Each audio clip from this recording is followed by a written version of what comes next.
السلام عليكم ورحمة الله وبركاته. إن الحمد لله نحمده ونستعينه ونستغفره ونعوذ بالله من شرور أنفسنا ومن سيئات أعمالنا من يهده الله فلا مضل له ومن يضلل فلا هادي له وأشهد أن لا إله إلا الله وحده لا شريك له وأشهد أن محمدا عبده ورسوله صلى الله تعالى عليه وعلى آله وصحبه وسلم تسليما كثيرا. আম্মা বাদ, আল্লাহ রাব্বুল আলামিনের যাবতীয় প্রশংসা যে আল্লাহ রাব্বুল আলামিন আমাদের প্রতি পাঁচটি যে ইসলামের রকুন ফরজ রয়েছে তার একটি ফরজ হচ্ছে বাইতুল্লাহর হজ, যা জীবনে একবার ফরজ করেছেন যদি বাইতুল্লাহ পর্যন্ত পৌঁছার আর্থিক সামর্থ্য থাকে। সালাত এবং সালাম নাজিল প্রিয় মুহাম্মদ রাসূলুল্লাহ সাল্লাল্লাহু আলাইহি ওয়াসাল্লামের উপর, যিনি প্রথম হজ ফরজ হতেই বিদায় হজ আদায় করেছেন। আমাদের হজের প্রশিক্ষণ কোর্স চলছে, গত সপ্তাহ থেকে একটি পর্ব হয়েছে, আর আজকে ইনশাআল্লাহ তাআলা গুরুত্বপূর্ণ বিষয়গুলি নিয়ে আলোচনা করব। যে বিষয়গুলি নিয়ে আলোচনা করব, প্রথম বিষয়গুলি হবে হজের রোকন ফরজ, রোকনগুলিও ফরজ, হজের ওয়াজিবাত যেগুলি ফরজ, রোকন ওয়াজিবাত দুটি ফরজ, কারণ ওয়াজিব আর ফরজে কোনো পার্থক্য নাই। এই জন্য হজের ফরজ না বলে হজের রুকন বলবেন। হজের যখন আলোচনা আসবে তখন ওমরা ইনশাআল্লাহ তাআলা আলোচনা আসবে, যদিও ওমরা নিয়ম কানুন আপনাদের জানাই আছে যারা এখানে আরব দেশে থাকেন। ওমরা তো অনেকবারই করেছেন, আর ওমরার পদ্ধতির ওপর বিশেষ একটি আলাদা আলোচনাই রয়েছে, সুতরাং সেটা হয়তো পুরোপুরি আলোচনা করব না ওমরা সম্পর্কে। এই আর গানগুলি ওয়াজিবাতগুলি আলোচনা করব, আর তারপরে প্রতিদিনের কাজ হাজী সাহেবদের এই বিষয়গুলি আলোচনা করব, আর এর সাথে যদি সময় থাকে তো আরো কিছু বিষয় ইনশাআল্লাহ তাআলা, যাতে করে হজটা নবী করিম সাল্লাল্লাহু আলাইহি সাল্লামের তরিকায় করে আসতে পারেন যারা হজে যাবেন বা আগামীতে যাবেন। হজের একটি গুরুত্বপূর্ণ কাজ হচ্ছে বাইতুল্লাহর তাওয়াফ করা। বাইতুল্লাহর তাওয়াফ, এই তাওয়াফ কয়েক রকমের, এটা নিয়ে প্রথম আলোচনা করি। তাওয়াফের ক্ষেত্রে দুয়া একটি আপনাদের শোনাবো, সেজন্য তাওয়াফ নিয়ে আলোচনা করি। তাওয়াফ কত প্রকার যদি আপনাকে কেউ জিজ্ঞেস করে তো কি বলবেন? কত রকমের তাওয়াফ কি জানা আছে? হ্যাঁ, ফরজ, নফল, বাস দুই রকম। তাওয়াফ প্রথম গিয়ে যেটা তাওয়াফ করে মানুষ মক্কা গিয়ে, ওই তাওয়াফের নাম কি? তাওয়াফে কদম। মাশাআল্লাহ, দেখেন বেরিয়ে আসলো একটা নাম, তাই না? কদম, কদম থেকে কদম রাখা, পদার্পণ করা। তো প্রথম মক্কায় গিয়ে পদার্পণ করলেন, যে তাওয়াফটা প্রথম গিয়ে করে ওটা হচ্ছে তাওয়াফে কদম। সেটা যদি আপনার হজে তামাত্তু হয় তাহলে, বা যদি আপনার হজে তামাত্তু হয়, বিশেষ করে হজে তামাত্তু তো উমরা আলাদা, অথবা শুধু উমরা হয়, উমরা করতে গেছেন হজের সিজনে নয়, তাহলে এটা ফরজ না সুন্নাত? তখন ফরজ, কারণ উমরার এটি হচ্ছে ফরজ তাওয়াফ। আর হজে তামাত্তু করলেও সেপারেট যেহেতু উমরা হচ্ছে, সুতরাং সেটা হচ্ছে ফরজ বা রুকন, রুকন ফরজ। কিন্তু হজে ইফরাদে যাবেন, হজে ইফরাদে যাচ্ছেন, হজে কেরানে যাচ্ছেন, দুটো নিয়ত একসাথে, গত সপ্তাহে বলেছি, যদি হজে কেরান করে উমরা হজ দুটো একসাথে নিয়ে, আর হজে ইফরাদ মানে শুধু হজে নিয়তে গেছেন। তো এই ক্ষেত্রে তাওয়াফে কদম প্রথম মক্কা গিয়ে তাওয়াফ করা ফরজ না সুন্নাত নফল? ফরজ নাই, ফরজ নাই, কারণ হজের যেটি একটি তাওয়াফ ফরজ রয়েছে রুকন, সেটা হচ্ছে 10 তারিখে, 10 তারিখে। সুতরাং এই প্রথম যে তাওয়াফটি হবে সেটা হচ্ছে সুন্নাত, এটি হচ্ছে সুন্নাত। সুতরাং কেউ যদি সময়ের সংকীর্ণতার কারণে সরাসরি মেনাতে চলে যায়, এহরাম বেঁধে মিকাত থেকে, বা আরাফাতেও চলে যায়, তো হজ তার হয়ে যাবে। কি ছুটলো? তার একটা সুন্নত মুস্তাহাব কাজ ছুটলো, যেটা রুকন ফরজ নয় আর ওয়াজিব না। জি, তাওয়াফ তাহলে তওয়াফে কুদুম হইল। আর হজের যে তওয়াফটি, সেই তওয়াফটি হচ্ছে তওয়াফে ফরজ, ফরজ তওয়াফ, রকন, যেটার নাম হচ্ছে গত সপ্তাহে বলেছি তওয়াফে 10 তারিখের তওয়াফের নাম কি?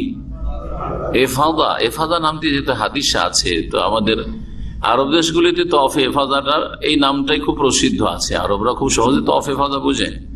এরকম আমাদের দেশে যারা সহি আকীদা আর কোরআন সুন্নাহ অনুসারী যারা, তারা এই নামটি সহজে বুঝে, কিন্তু মাযহাবধারীরা তওয়াফে এফাদা বুঝে না, ও তওয়াফে জিয়ারা বুঝে, ফিকহের টার্মটা বুঝে।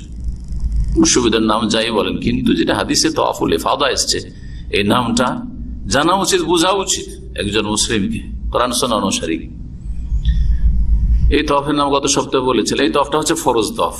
এর নাম তওয়াফে ইফাদাই বলেন, আর জিয়ারা বলেন, তওয়াফে ফরজ বলেন, আর তওয়াফুল হজ বলেন। এই হচ্ছে হজের তওয়াফ, 10 তারিখে যে তওয়াফ। আর একটা তওয়াফ হচ্ছে যখন সর্বশেষ বিদায় হবে মক্কা থেকে, এই তওয়াফের নাম কি?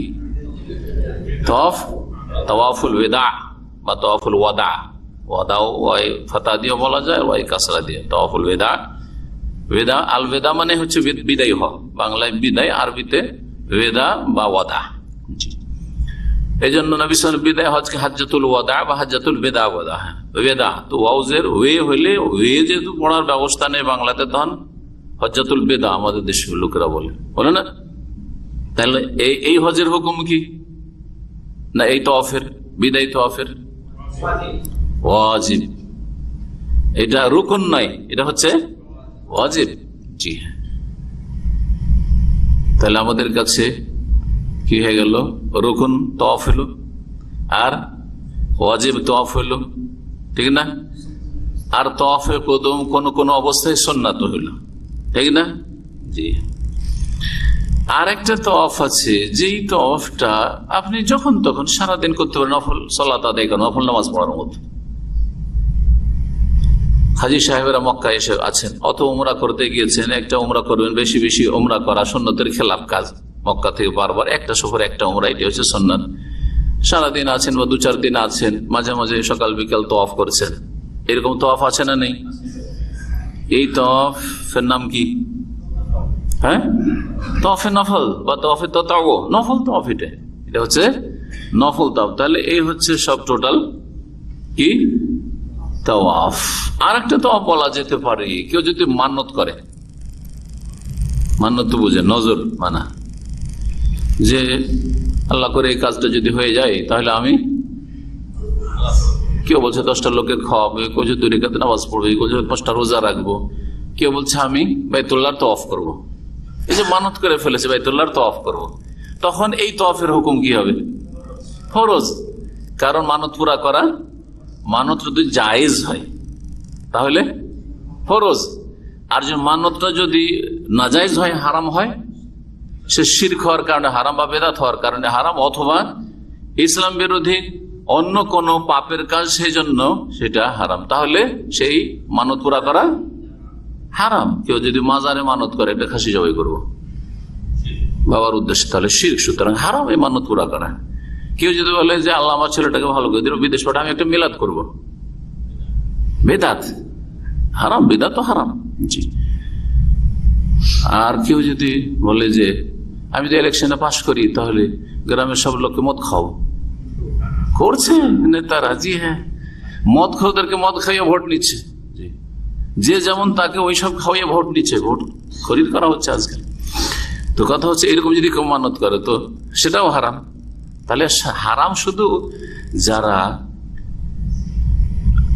ফাসেকি কাজ করছে, শিরক বিদআত বাদ দিয়ে, মানে ধর্মের নামে নয়, এমনি দুনিয়াদারিতে হারাম কাজ করছে, সেটাই শুধু হারাম না, ধর্মের নামে বড় বড় হারাম কাজ হচ্ছে, আর সবচেয়ে বড় হারাম হচ্ছে শিরক। তো মান্নত কখনো পুরা করা ফরজ, আর কখনো শিরক, আর কখনো বেদাত, বেদাত তো বেদাত, আর কখনো নাজায়েজ, শিরক বেদাত সবগুলি নাজায়েজ। তো যাই হোক, তওয়াফ যেহেতু শরীয়তে আছে, সুতরাং তওয়াফের কেউ মানত করে তো সেটা কি হয়ে যাবে? ফরজ হয়ে যাবে। তওয়াফের এতগুলি প্রকরণ হইল। তওয়াফের ক্ষেত্রে তওয়াফ যে করবেন, তওয়াফ করতে গিয়ে হাজরে আসওয়াদ সামনে আসবে, কখনো এটা মনে করবেন না যে হাজরে আসওয়াদ আমার উপকার করতে পারে। নাহলে এটা আপনার শিরকি আকীদা হবে। এই শিরক যাতে কোনো মুসলিমের অন্তরে না ঢুকে যায়, কারণ শয়তান শিরকে বেশি সাজিয়ে পেশ করে। সেই জন্য ওমর রাদিয়াল্লাহু তাআলা আনহু হাজরে আসওয়াদের কাছে গিয়ে সেই কালো পাথরকে সম্বোধন করে বলেছিলেন, কি বলেছিলেন?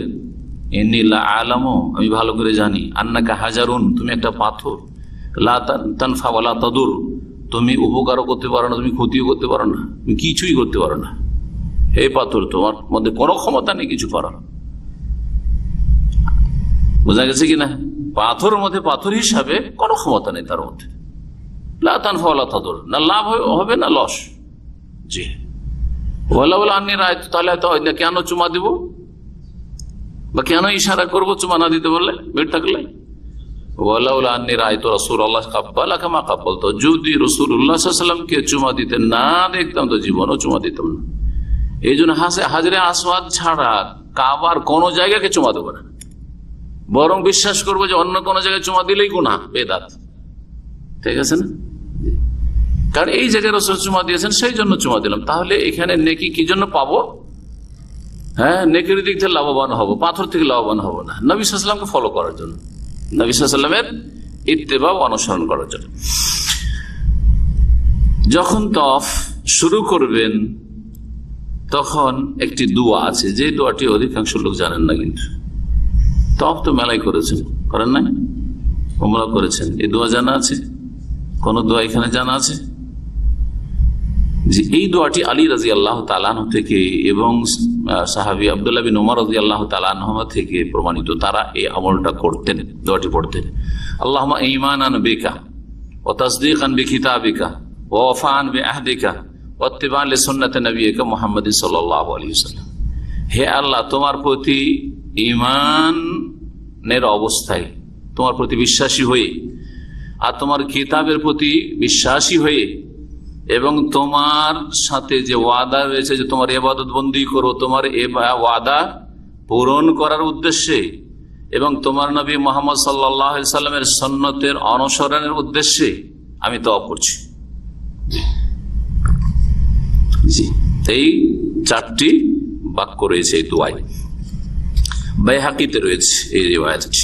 জি, আর রুকনে ইয়ামানি আর হাজরে আসওয়াদের মাঝখানে এই একটা সাইডে বিশেষ একটি দোয়া রয়েছে, এটা জানা আছে আশা করি। সেটা হচ্ছে কোরআন কারীমের দোয়া, কি? রব্বানা আতিনা ফিদ দুনিয়া হাসানা ওয়া ফিল আখিরাতি হাসানা ওয়া কিনা আযাবান নার।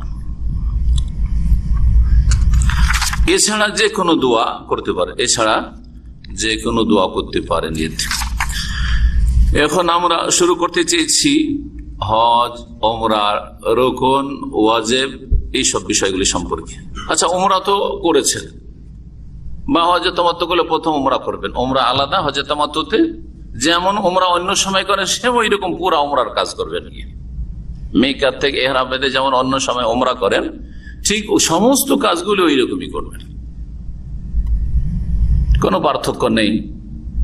এই হজে তামাত্তুর ওমরা আর অন্য সিজনের ওমরাতে একই রকম, এটা সেপারেট ওমরা একটা। শুধু পার্থক্য যেটা হজ মৌসুমে হইল, হজের মাসগুলিতে হইল, আর এই ওমরার মাধ্যমে আপনি হজের তামাত্তু করেনেওয়ালা হাজি হইলেন। তো এই ওমরারও কিছু ফরজ রুকুন রয়েছে। ওমরার মধ্যে যে কাজগুলি রয়েছে, কয়টি রুকুন এর মধ্যে? তিনটি। মাশাআল্লাহ। কি?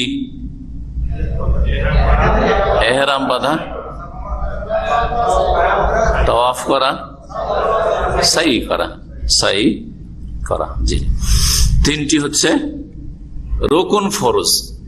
এই তিনটি ছাড়া ওমরা তার কি কাজ আছে? আর কি কাজ আছে? মাথা মুন্ডন করা, এর হুকুম কি? ওয়াজিব। এটা ফরজ, রুকুন না, রুকুন না। এটা ওয়াজিব বলবেন কিন্তু রুকুন বলবেন না। মিকাত থেকে ইহরাম বাঁধা, ইহরাম বাঁধাটা রুকুন, কিন্তু মিকাত থেকে ইহরাম বাঁধা এটা ওয়াজিব। ওয়াজিব এবং বহিরাগত বাইরের যদি হাজি হন, যেমন এখান থেকে যাচ্ছেন আপনি মিকাতের বাইরে থেকে, তাহলে মিকাত থেকে ইহরাম বাঁধা। কেউ যদি ইহরাম তো বাঁধলো কিন্তু জিদ্দা থেকে ইহরাম বাঁধলো, জিদ্দায় নেমে, অথবা তায়েফ থেকে ক্রস করে যাওয়ার পরে মক্কাতে গিয়ে হোটেলে এহরাম বাঁধলো। মদিনা রাস্তা দিয়ে যাচ্ছে, মদিনা থেকে পার করে 200-300 কিলোমিটার যাওয়ার পরে কোথাও রাস্তায় এহরাম বাঁধলো। তাহলে কি রুকুন তো আদায় করলো, কারণ এহরাম অবস্থায় উমরাটা করলো, কিন্তু মিকাত থেকে এহরাম বাঁধলো না, সুতরাং ওয়াজিব ছুটে গেল বা ছেড়ে দিল।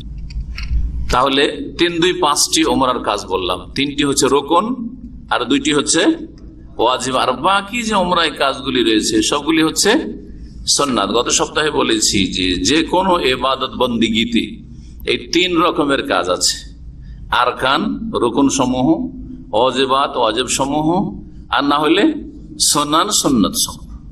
বোঝা গেছে না? জি, আপনি সালাত থেকে শুরু করেন, সালাত 5 ওয়াক্ত নামাজ, কিছু রুকুন রয়েছে আর কিছু ওয়াজিব রয়েছে, আর বাকিগুলো সব সুন্নাত। ওই রকম হজের ক্ষেত্রে আরকান রয়েছে, ওয়াজিবাত রয়েছে আর সুন্নাত রয়েছে। উমরার ক্ষেত্রে আরকান রয়েছে, রুকুন হলো 3টি আর ওয়াজিব হলো 2টি উমরাতে, আর বাকিগুলি হলো সুন্নাত। তাহলে এখন হজের কথা বলি। হজের রুকুন কয়টি? 4টি। মাশাআল্লাহ, মনে হচ্ছে যে কোর্স করা আছে। হ্যাঁ, ঠিক। তো প্রথম রুকুন এহরাম করা, এহরাম করা। 2 নম্বর হচ্ছে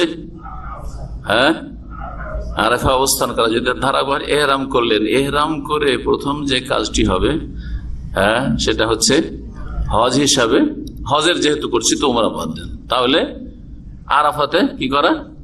অবস্থান করা। 3 নম্বরটা হচ্ছে বাইতুল্লাহর তওয়াফ ইফাদা বা জিয়ারা করা, যেটা 10 তারিখে করাতে হচ্ছে সুন্নাত উত্তম।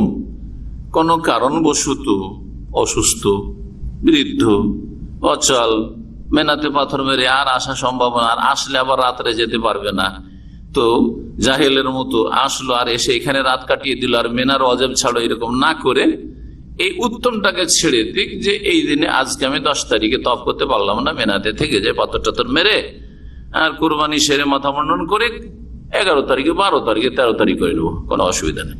এতে কি হলো? সুন্নাত বা উত্তমটা ছুটলো, কিন্তু ওয়াজিব ছুটলো না। পক্ষান্তরে অধিকাংশ হাজিরা যারা বাংলাদেশ থেকে আসে, বেশিরভাগ তো সব বৃদ্ধ, তো এরা করে কি, পাথর মারার পরে দুপুরে বা বিকেলবেলা আসলো, যখনই আসুক না কেন আসলো আর মেনা ফিরে যায় না, ওই রাতটা হোটেলে কাটায়, তারপরে হয়তো গেলে যায়। অনেকে তো যায় না, অনেকে যায় না। অবাক হবেন, ভিআইপি হাজিদের সাথে 2 বছর ছিলাম গত, ভিআইপি যারা একবারে হিলটন ছেড়ে কি আর ওই মেনার খেমাতে থাকতে ভালো লাগে? ও তো নিরুপায় হয়ে গিয়েছে, বোঝা গেছে না? 5 স্টার ছেড়ে কি আর ওখানে ভালো লাগে? ওদের হজের গুরুত্ব হচ্ছে আরাফার 3টা বাস, আর তারপরে যেমন মেনা আসলো, পাথরটা মেরে আসলো, আসার পরে যে 10 তারিখে আসলো মক্কা, আর গেল না, ওই থেকে গেল 5 স্টার হোটেলে থেকে গেল। ওখানে বেশ কিছু বাংলাদেশি আছে, কর্মচারী কাজ টাজ করে, অথবা এদিক সেদিক খাদেম, ঘুরে ক্লিনার, ওদেরকে ভাড়া করলো, আর পয়সা তো কম দেয় না। এইখানকার গুলো দিলে তো অল্প স্বল্প পয়সা দিবে। এক দিনের পাথর মারা তাকে মজুরি দিয়ে দিল 100 রিয়াল, সেই চোখের সামনে 50 রিয়াল, কেমন না 50-100 রিয়াল, একটা পাথর মেরে দিয়ে 50 বা 100 রিয়াল, এও চললো ভাড়াইটা। এরা হোটেলে শুয়েই থাকলো, না রাত্রে ওয়াজিবে গেল আর না পাথর মারতে গেল, এইখানেই থেকে গেল, আর ওর ভাড়াইটা পাথর মারছে। জি, এমন আক্ষেপ লাগে, পাথর যে মারছে, এক তো এইরকম বদল চলবেই না, পাথর অকালত চলবে না। 2 নম্বর কথা, পাথর মারার জন্য অন্তত হাজি সাহেব হইতে হবে, যে সেও এই বছরের হাজি। এরা মক্কার সব লেবার, কথা বলছে, এরা এই বছর হাজিও না, বাইরের লোক, বা সেটা একটা ইনকাম সোর্স। যেমন কিছু লোকের বদলি হজ ইনকাম সোর্স হয়ে গেছে আজকাল, বদল খুঁজে বেড়ায়, পড়াশোনা লোক বদল খুঁজে বেড়ায়, এদিক সেদিক কোথায় একটা কিছু পয়সা পাবো, ফ্রিতে একটা হজ করে দেবো, এই করে বেড়ায়, হারাম এই রুজি। ঠিক তেমনি এইরকম ওই যে ভাড়াটা পাথর মেরে রুজি রোজগার করে, এটা হারাম রুজি। হারাম রুজি শুধু সুদ আর ঘুষ নয়, এগুলো হচ্ছে ধর্মীয় হারাম রুজি, ধর্ম ব্যবসা। জি। 3 নম্বর তওয়াফে এফাজা করা। 4 নম্বর হচ্ছে সাফা মারওয়ার সাই করা। এই 4 নম্বর বিষয়টিতে কিছু ফুকাহাদের ইখতিলাফ আছে। হানাফি মাযহাবে এটাকে ফরজ রুকন মনে করা হয় না, এটাকে ওয়াজিব মনে করা হয়, যার ফলে এটার ক্ষেত্রেও খানিকটা অবহেলা আছে। জি, তো সঠিক মতে অধিকাংশ ওলামাদের কাছে সাফা মারওয়া সাইটা হচ্ছে রুকুন ফরজ, কারণ নবী কারীম সাল্লাল্লাহু আলাইহি ওয়াসাল্লাম একটি হাদিস রয়েছে তাতে নির্দেশ দিয়েছেন। তারপরে কোরআনে কারীমে এই সাইর কথা উল্লেখ করা হয়েছে, ইন্না সাফা ওয়াল মারওয়াতা মিন শাআইরিল্লাহ ফামান হাজ্জাল বাইতা আও ইতামারা ফালা জুনাহা আলাইহি আন ইয়াতাওয়াফা বিহিমা। এবং নবী কারীম সাল্লাল্লাহু আলাইহি ওয়াসাল্লাম সাহাবায়ে কখনো এই সাই ছাড়েননি, অথবা কারো সাই ছুটে গেছে দম দিয়ে ঘাটতি পূরণ করেননি। সুতরাং কি বোঝা যায় যে সাই করা হচ্ছে রুকুন। তো সঠিক মতে হজের রুকুন হচ্ছে 4টি। এই রুকুন ওয়াজিবগুলি শুনেন, আর রুকুন ওয়াজিবের পার্থক্য, হুকুমের দিক থেকে পার্থক্য। রুকুন যদি ছেড়ে দেয় বা ছুটে যায় তবু হজ হবে না, যতক্ষণ পর্যন্ত ওই রুকুন আদায় না করবে, আদায় করার সময় থাকলে। আর আদায় করার সময় যদি না থাকে তো ওই বছরের হজটা হলো না। যেমন আরাফায় অবস্থানের রুকুনটা আদায় করতে হবে কয় তারিখে? 9 তারিখের সারা দিনের মধ্যে, অথবা তারপরের রাতটা, মুজদালিফার রাতটাই ফজরের আগে আগে। এটা হচ্ছে সময় তার, এটার কোনো আর কাজা টাজার কোনো ব্যবস্থা নেই। সুতরাং কেউ যদি আরাফায় না যায়, মেনাতে থেকে গেল, হাসপাতালে থেকে গেল, আরাফা হাসপাতালে অসুস্থদের নিয়ে যাওয়া হয়। সৌদি সরকার মাশাআল্লাহ এত সুন্দর ব্যবস্থা রেখেছে, কোনো হাজি যদি রুগী বেডও পড়ে থাকে হাসপাতালে, মেনার হাসপাতালে থাকে, মক্কার হাসপাতালে থাকে, আরাফার হাসপাতালে কয়েক ঘন্টার জন্য সেই দিন নিয়ে যাওয়া হয়, যাতে করে ওর হজটা হয়ে যায়। এই যে সার্ভিস গুলো রয়েছে ফ্রি, তাদের কাছ থেকে কোনো পয়সাও নেওয়া হয় না, হাজিদের কোনো পয়সা লাগে না। এগুলো মানুষ দেখে না ভালো নজরে, এইগুলির কোনো প্রশংসা করে না। জি হ্যাঁ, যারা নিমক হারাম তারা। তো আর যদি না নিয়ে যাওয়া হয় তাহলে হজ হবে না, হজ হবে না, ওই বছর হজ হইল না। জি, আল হাজ্জু আরাফা, কথা বুঝতে পারছেন না? কিন্তু তওয়াফে ইফাজা ধরেন 10 তারিখ আদায় করেনি, 11, 12, 13 কেউ করেনি, হয়তো পরে করে নিতে পারবে, ওখানে আছে তো ব্যবস্থা আছে। সাফা মারওয়া সাই করেনি, পরে করে নিতে পারবে, ঠিক না? রুকুন আর ওয়াজিব পার্থক্য। রুকুন যদি ছেড়ে দেয় বা ছুটে যায় আর সেটা পুরা করা সম্ভব না হয় বা পুরা না করে তাহলে হজ হবে না। পক্ষান্তরে ওয়াজিব যদি ছুটে যায় বা ছেড়ে দিয়ে থাকে তাহলে ইচ্ছা করে ছেড়ে দিলে গুনাহগার হইলেও তার ঘাটতি পূরণের ব্যবস্থা আছে। সেটা হচ্ছে দম দেওয়া। দম দেওয়া মানে, দম মানে রক্ত, রক্ত আল্লাহ সন্তুষ্টিতে প্রবাহিত করা। সেটা মক্কায় হইতে হবে, হারামের এরিয়ার মধ্যে, আর সেটা মক্কার ফকির মিসকিনের মাঝে ওই গোশত বিতরণ করতে হবে। সেটা একটা কুরবানি জবাই করতে হবে। এটা হচ্ছে দামে জবরে নোকসান, একটা হচ্ছে দামে শুকুর, আর এটা হচ্ছে দম মানে কুরবানি হচ্ছে 2 রকম। হাজিদের কুরবানি হচ্ছে 2 রকম, যেটা অনেকে বুঝে না। একটা হচ্ছে হজে তামাত্তু করলেন, সেই জন্য আপনার উপর কুরবানি কি হলো? ওয়াজিব হলো। হজে কেরান করলেন, সেই জন্য কুরবানি ওয়াজিব হলো। এই কুরবানি কিসের জন্য? ঘাটতি পূরণের জন্য না, এটা দামে জবরে নোকসান না, এটা হচ্ছে দামে শুকুর, শুকরানা দাম। যে আলহামদুলিল্লাহ আমি হজের মৌসুমে উমরাটাও করলাম, হজে তামাত্তুর মাধ্যমে বা কেরানের মাধ্যমে, সুতরাং আমি শুকরানা কি করছি? একটা কুরবানি হাদি জবাই করছি, এটা শুকরিয়ার কুরবানি হাদিটা। পক্ষান্তরে যেটা ওয়াজিব ছুটে গেছে সেই জন্য দম দিতে হলো, সেটা দামে জবরে নোকসান। নোকসান মানে ঘাটতি, ঘাট, আর জবর মানে পূর্ণ করা, ঘাটতি পূরণের দম। আমার ত্রুটি হয়ে গেছে হজে, সেই ত্রুটি মুক্ত হওয়ার জন্য এই দমটা বা কোরবানিটা জবাই করলাম। সুতরাং সেখান থেকে আপনার খাওয়া যাবে না, সেটা মক্কার গরিব মিসকিনে বিতরণ করতে হবে। 2 গোশতে পার্থক্য সুরের। যদি দমের কুরবানি হয় তো শুধু মক্কার গরিব মিসকিনরা খাবে, আপনি খাবেন না, আপনার পরিবার খাবে না। পক্ষান্তরে হাদির যদি কুরবানি হয় তো উত্তম হচ্ছে আপনিও কিছু খান, আর মক্কার লোকদেরকে, গরিবকেও খাওয়ান, আমিরকেও খাওয়ান, সবাইকে, মক্কায় যে আছে তাকেই খাওয়ান। অথবা ওইখান থেকে আপনি দামাম পাঠিয়ে দেন, দেশে পাঠিয়ে দেন, সারা দুনিয়াতে মুসলিম বিশ্বে পাঠানো হচ্ছে, খাক সারা বিশ্বের মুসলিমরা। কিন্তু জবাইটা কোথায় হইতে হবে? হাদি আর দম, যে ঘাটতি পূরণের, দুটোই জবাই হইতে হবে হারামের এলাকাতেই। আর সবচেয়ে উত্তম হচ্ছে হাদির ক্ষেত্রে সেটা যেন মেনাতে জবাই, কারণ মেনাতে রাসূলুল্লাহ সাল্লাল্লাহু আলাইহি ওয়াসাল্লাম 100 উট জবাই করেছেন। ইব্রাহিম আলাইহিস সালামের কোরবানি যেটা ছিল সেটাও ছিল মেনাতে ছিল। হজের অজেব কয়টি? 8টি, 7টি বলতে পারেন। সমস্ত হাজি যদি আপনি সমস্ত রকমের হাজিদের বলেন তাহলে 6টিও বলা যেতে পারে। সুতরাং কোন কিতাবে যদি 6টি লেখা থাকে সেটাও ভুল নেই, সব হাজিদের ক্ষেত্রে বলা হয়েছে।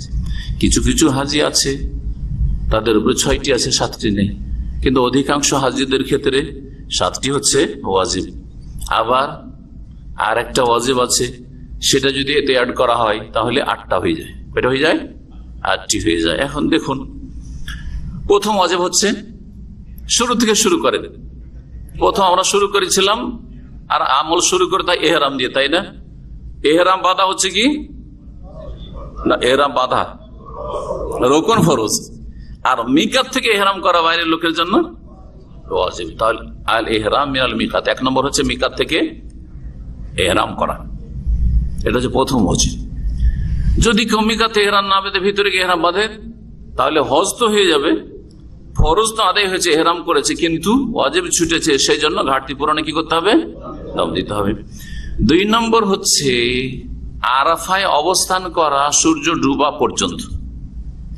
এমনি আরাফায় অবস্থান করা কি রুকন ফরজ, কিন্তু সূর্য ডুবিয়ে দেওয়া আরাফাতে তারপরে বের হওয়া এটা হচ্ছে ওয়াজিব। সুতরাং কেউ যদি জোহর থেকে নিয়ে মাগরিবে 10 মিনিট আগ পর্যন্ত থাকলো আর তারপরে সূর্য ডুবার আগেই আরাফার বর্ডার থেকে বাইরে বেরিয়ে গেল, বিশেষ করে যারা কিনারায় থাকে আর তাড়াহুড়া করে আর ভিড় ভাড়ের ভয়ে এই পালা, থামিয়ে পারানো যায় না, থামিয়েও থামে না এরা। কয়েকবার সরকারি ভাবে যে এখানে ওয়াজারাতুশ শুউনুল ইসলামিয়া ধর্ম মন্ত্রণালয় আছে, ওতে আমরা হজ মৌসুমে কাজ করেছি। তো আরাফার দিনে যেতে হয়, যাওয়ার পরে লোকজনকে বুঝাইতে হয়। আর ওই যে বর্ডার আছে, বর্ডার গুলোতে সব বিভিন্ন ভাষার দায়ীরা গিয়ে লোকজনকে বুঝায় যে খবরদার বের হবেন না মাগরিবের, এখানে বিশেষ করে এটা খুব মানে মানে কড়া ভাবে ডিউটিটা করা হয় যাতে করে হজটা খারাপ না হয় হাজিদের। সুবহানাল্লাহ। তো কয়েক বছর মধ্যে 1 বছর বা 2 বছর আমি এরকম গিয়েছি ওই বর্ডারে। আল্লাহু আকবার, হাজার হাজার লোক। আসর পর থেকে যে স্রোত বইতে শুরু হয়েছে ও আগে যাওয়ার জন্য, মাগরিবের 10 মিনিট আগেও না।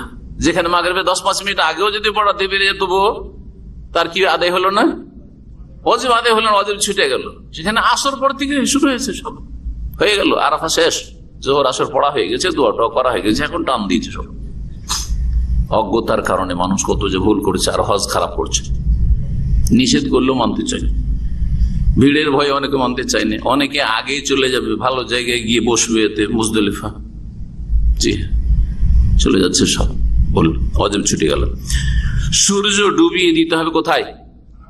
আরাফা। অনেক সময় সূর্য ডুবার আগে আপনাকে তাঁবু থেকে বের করে দেয় মোয়াল্লেমরা এখানকার, কিন্তু বর্ডার থেকে যদি না বেরিয়ে যান অসুবিধা নেই, বেরিয়ে গিয়ে হয়তো বাসের কাছে যেতে যেতে সূর্য ডুবে গেল, অথবা বাসে বসে গেছেন, বাস চলতে লেগেছে কিন্তু ভিড়ের মধ্যে বাস অন্ধকার হয়ে গেল, আরাফার ভিতরে আছেন, বাসে বসে বসে অসুবিধা নেই, বাসে বসে বসে যতক্ষণ সূর্য ডুবে নি দোয়া করতে থাকে, কোনো ক্ষতি নেই।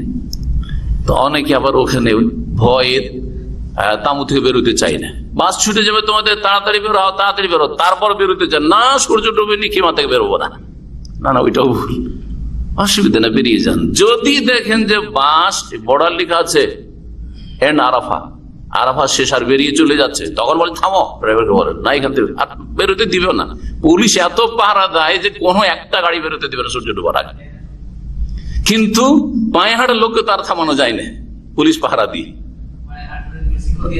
পায়ে হাঁটে ওই তো মেন রাস্তাগুলি বিভিন্ন জায়গায় দিয়ে বেরিয়ে চলে যাচ্ছে, কোথায় রোকবে, পারা যায় না, সব দেখেছি, কিন্তু গাড়ি যেতে দেয় না সূর্য ডোবা পর্যন্ত। যাই হোক, 3 নম্বর মুজদালিফায় রাত্রি যাপন করা, একবারে ভোর ফর্সা হওয়া পর্যন্ত, সূর্য ডুবার আগে, সূর্য ওঠার আগে আগে বেরিয়ে যাবেন, সূর্য ওঠার আগে আগে বেরিয়ে যাবেন, এটি সুন্নত। একমাত্র দুর্বলরা, অসুস্থরা, বৃদ্ধরা অথবা নারীরা অর্ধেক রাত পরে বেরিয়ে যায়। এক কথায় রাত্রি কাটানো মুজদালিফায় কোন রাত্রি? 10 তারিখের রাত, মানে 9 তারিখের পরে আরাফার পরে যে রাতটি, 10 তারিখের রাতটি। 4 নম্বর হচ্ছে, ধারাবাহিক ভাবে বলি তাহলে ভালো হবে। এখন মেনায় পৌঁছলেন, মেনায় এসে প্রথম কাজ জামরায় পাথর মারা। পাথর মারার হুকুম কি? হ্যাঁ, পাথর মারা 10 তারিখ, 11, 12, 13 এই পাথর মারা হুকুম কি? রুকুন না ওয়াজিব? ওয়াজিব। তাহলে এটা কয় নম্বর হইল? হ্যাঁ, মুজদালিফা 4 নম্বর হয়েছে, তাই না? মুজদালিফা 4 নম্বর হয়েছে। 1 নম্বর কি বললাম? মিকাতে ইহরাম বাঁধা, আরাফায় সূর্য ডুবিয়ে দেওয়া, তারপরে মুজদালিফায় রাত্রি যাপন, 3টা হয়েছে। তারপরে আসলেন আপনি কোথায়? মেনায়। মেনায় এসে পাথর মারা 10 তারিখে বড় জামরাকে শুধু 7টি, 11, 12 তারিখে 3 7 21টি, এটা করেও চলে যেতে পারেন। আর 13 তারিখ যদি থেকে যান, মানে 12 তারিখের পরে রাতটা 13 তারিখের রাত থেকে যান ওখানে, তাহলে 13 তারিখের দিনেও 3 7 21টি পাথর মারা। পূর্ণ যদি উত্তম পাথর মারেন তাহলে কতটা পাথর মারতে হবে? 70টি পাথর মারতে হবে। আর যদি 13 তারিখে কমিয়ে দেন তাহলে 70-এ 21টা কমিয়ে দেন। বোঝা গেছে না? সবগুলি পাথর মারা, এই 4 দিনের টোটাল পাথর মারার হুকুম হচ্ছে একটি, সেটা হচ্ছে হজের ওয়াজিব কাজ। কয় নম্বর কাজ হইল? 4 নম্বর হয়েছে। 5 নম্বর হচ্ছে তারপরে, হ্যাঁ,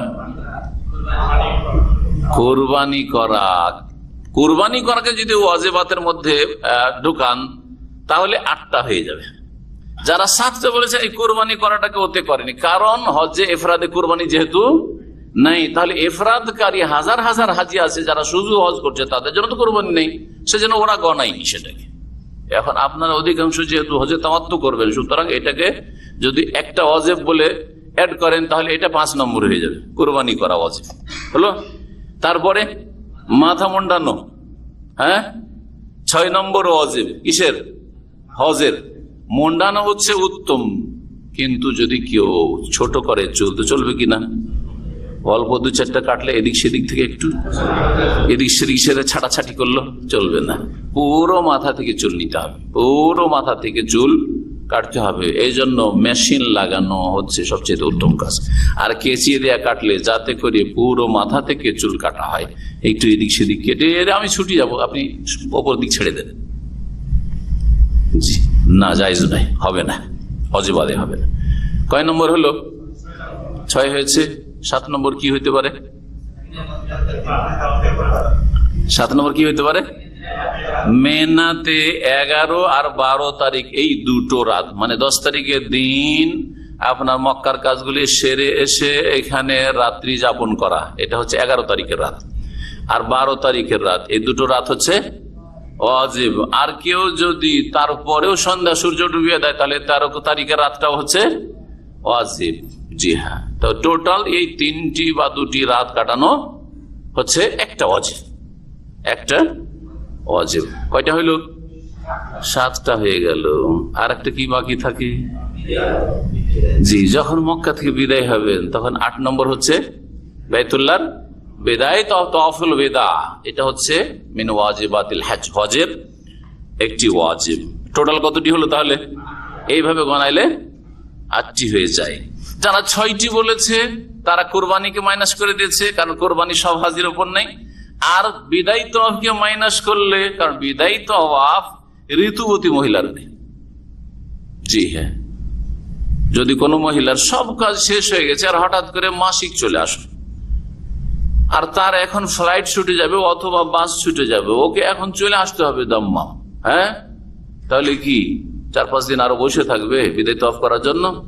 নবী করিম সাল্লাল্লাহু আলাইহি ওয়াসাল্লামের স্ত্রী উম্মুল মুমিনিন সাফিয়া রাদিয়াল্লাহু তাআলা হজের সব কাজ শেষ হয়ে গেছে, শুধু বিদায় তওয়াফটা বাকি আছে, আর হাদাত মাসিক চলে আসলো। নবী সাল্লাল্লাহু আলাইহি ওয়াসাল্লাম জানতে পারলেন আর ভাবছেন যে হয়তো তওয়াফে যেটা জিয়ারা বা ইফাদা সেটাই হয়তো করেনি, কিন্তু বললেন অন্যান্য স্ত্রীরা যে না, ইন্নাহা তাওয়াফ আল ইফাদা, তাওয়াফ ইফাদা করে ফেলেছে, মানে যেটা রুকুন তাওয়াফ সেটা করে ফেলেছে 10 তারিখ, ওটা হয়ে গেছে।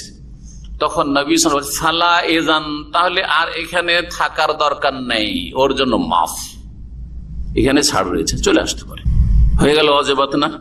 এছাড়া যতগুলি কাজ রয়েছে 8 আর 4 কয়টা হইল 12টি কাজ হজে জানা অত্যন্ত জরুরি, কারণ এগুলিতে ঘাটতি হলে বড় ধরনের ঘাটতি থেকে গেল হজে আপনার।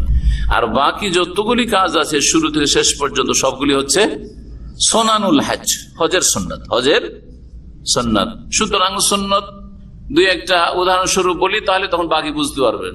তালবিয়া পাঠ করা, লব্বাইক আল্লাহুম্মা লব্বাইক করা কি সুন্নাত। হাজরে আসওয়াদে চুমা দেওয়া, হ্যাঁ বলেন সুন্নাত। তওয়াফের সময় হজের তো তওয়াফে নেই, কিন্তু উমরার তওয়াফে আছে, ইজতিবা আছে। তওয়াফে একমাত্র তওয়াফ ইজতিবা যেটা একমাত্র তওয়াফে কুদুম আছে, এটা মাসলা জানেন, অনেকে ভুল করে না জানার কারণে। ইজতিবা মানে বুঝেন, ইজতিবা মানে কি? ইজতিবা মানে ইহরামের কাপড়টা বগলের নিচে দিয়ে ডান কাঁধ খোলা রাখা, এটা হচ্ছে ইজতিবা।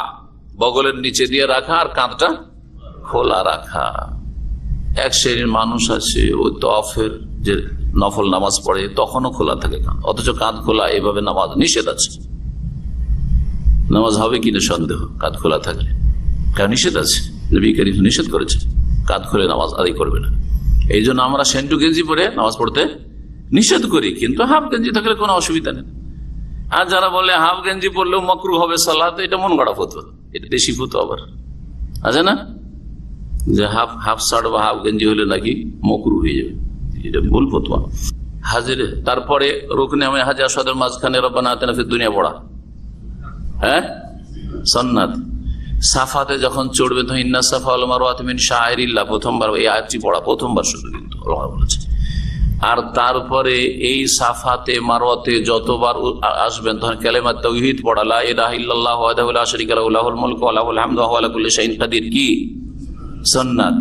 আর একটি দোয়া রয়েছে, লা ইলাহা ইল্লাল্লাহু ওয়াহদাহু আনজাযা ওয়া'দাহু ওয়া নাসারা আবদাহু ওয়া হাযামাল আহযাবা ওয়াহদাহু, এই দোয়া পড়া সুন্নাত, ঠিক না?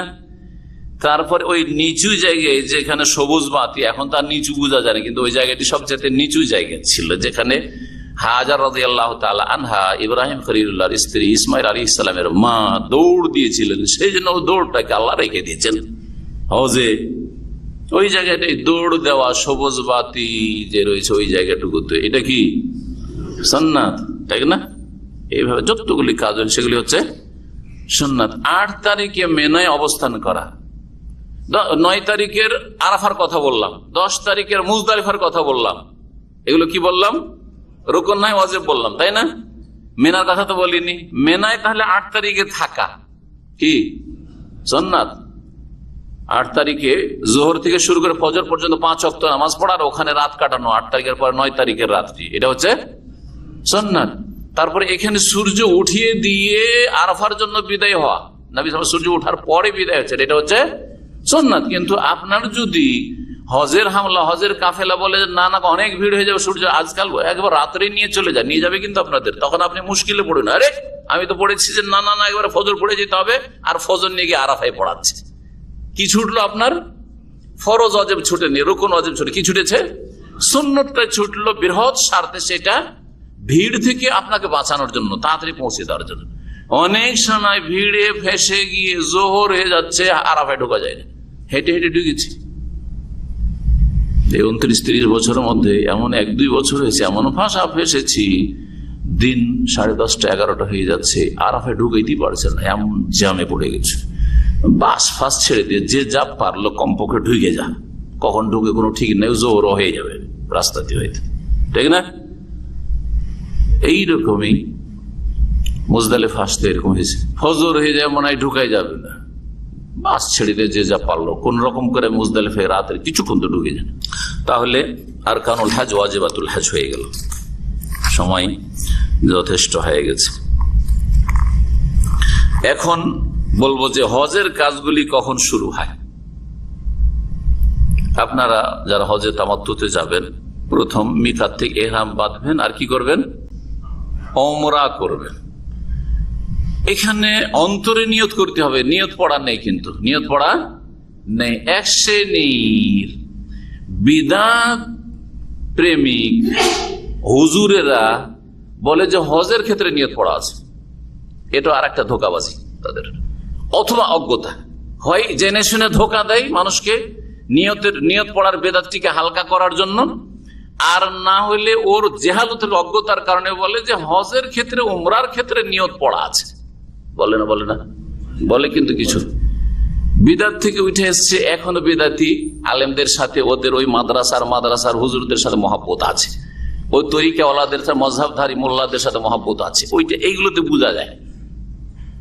ওই রকম একজন বক্তা আজকাল তার এক চাইতে বলেছে, আর একাধিক অনেকে লিখেছেও তাদের, যে হজ আর উমরার ক্ষেত্রে নিয়ত পড়া আছে। আমি বলবো হজ উমরার ক্ষেত্রেও নিয়ত পড়া বিদাত। ভালো করে শুনে না, ভালো করে, হজ উমরার ক্ষেত্রেও নিয়ত পড়া বেদাত।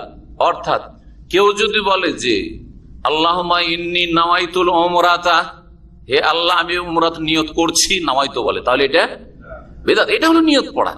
আল্লাহুম্মা ইন্নী নাওয়াইতুল হাজ্জা বা নাওয়াইতু হাজ্জাত তামাত্তু, নাওয়াইতু হাজ্জাল কিরানে, নাওয়াইতু হাজ্জাল ইফরাদে, আল্লাহ আমি হজে ইফরাদ, হজে তামাত্তু, হজে কিরানে নিয়ত করছি, তো এটা হচ্ছে বেদাত। এইরকম শব্দ দিয়ে কোথাও হাদিসে নেই।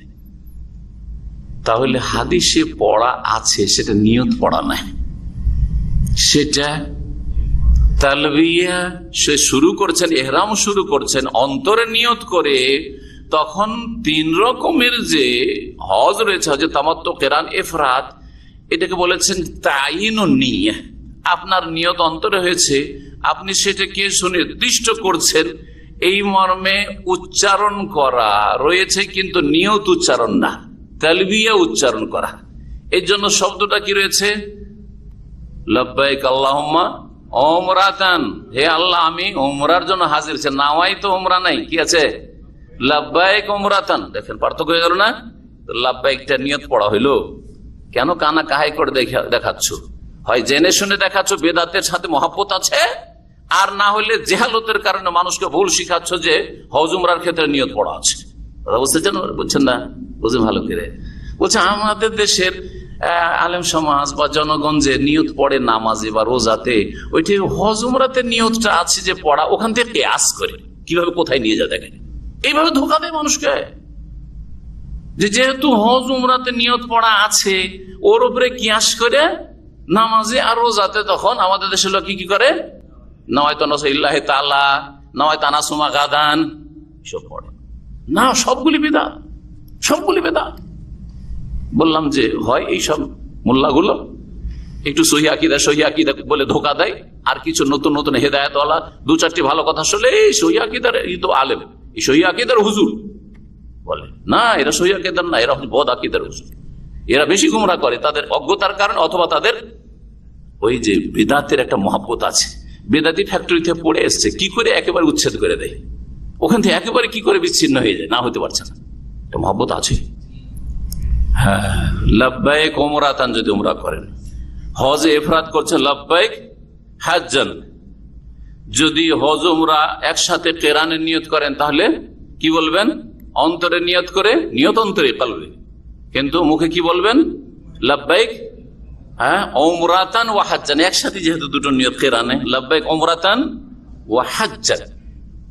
কোন কোন ওলামারা বলেছেন যে যেহেতু হজের সফরে যাচ্ছেন আর হজে তামাত্তুই করবেন, সেপারেট উমরা করবেন, এখানে এইভাবে বললে বেশি ভালো।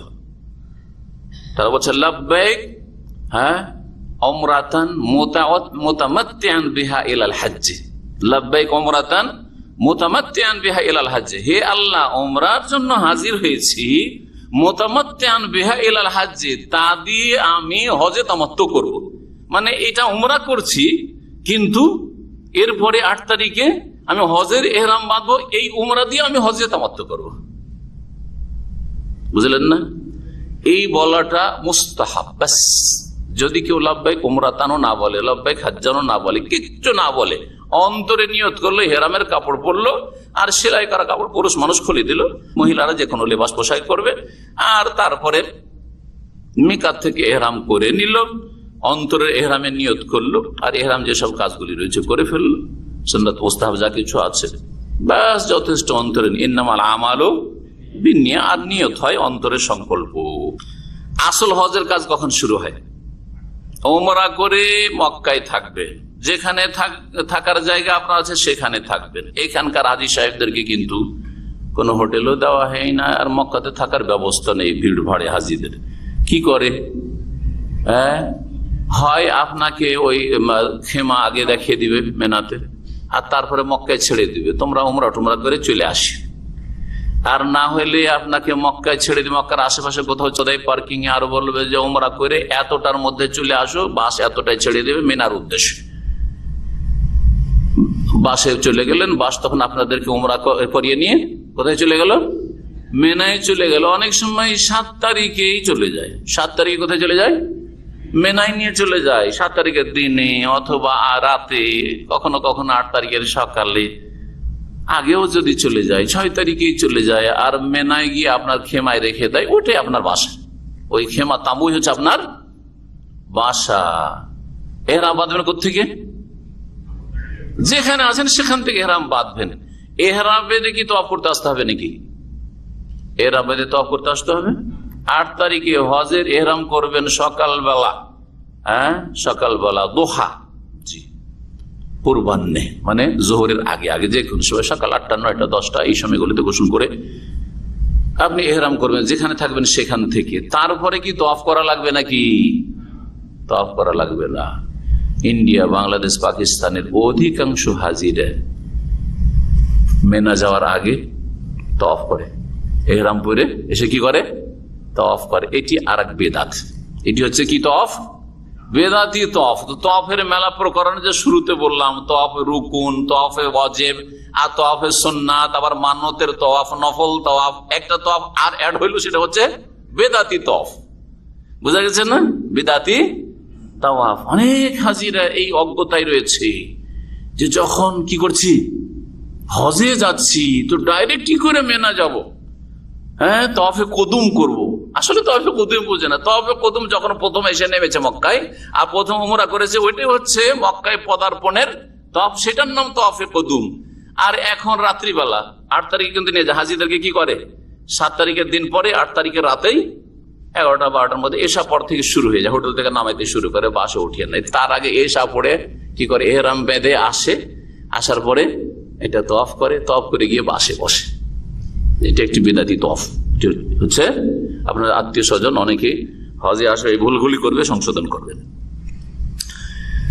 মুশকিল হচ্ছে যে বিদাতি মুআল্লিমরা এইসব ভুল শিখায়, যে আপনি যখন হজে যাচ্ছেন তো তওয়াফটা করে আসেন, তওয়াফে কদুম করে আসেন, নাম দেয় বলে।